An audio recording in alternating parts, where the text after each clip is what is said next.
అసలు కష్టం అంటే ఏంటో తెలియని వయసు, సరదాగా ఆడుకునే వయసు. నిర్మలమైన మనసు కలిగిన 15 ఏళ్లలో పిల్లలు ఆత్మహత్యలకు పాల్పడుతున్నారు. కారణం ఏంటో తెలుసా? అందరికీ నమస్కారం.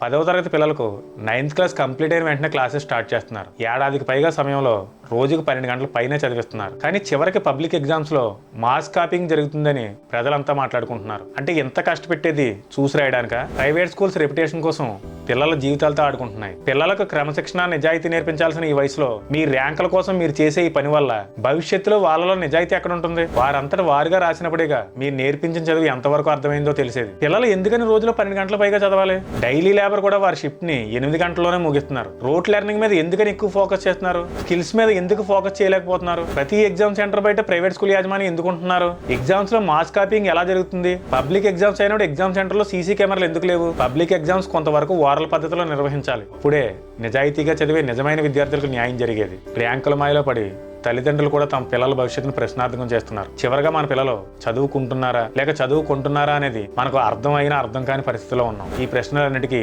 ప్రభుత్వం, విద్యాశాఖ సమాధానం చెప్పాలి. జై హింద్.